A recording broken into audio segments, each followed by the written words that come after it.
1930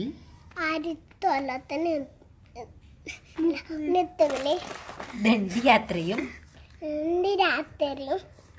ഉപ്പു സത്യാഗ്രഹവും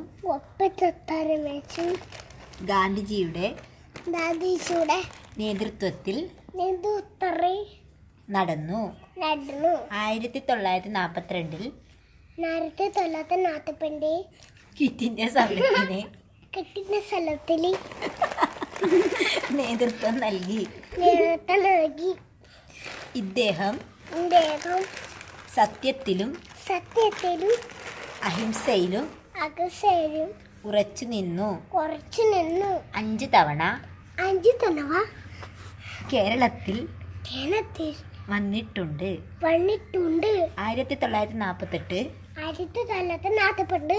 ജനുവരി 30 നാഥൂറാം വിനായക് ഗോഡ്സെ എന്ന മതഭ്രാന്തന്റെ വെടിയേറ്റ് ഗാന്ധിജി മരിച്ചു.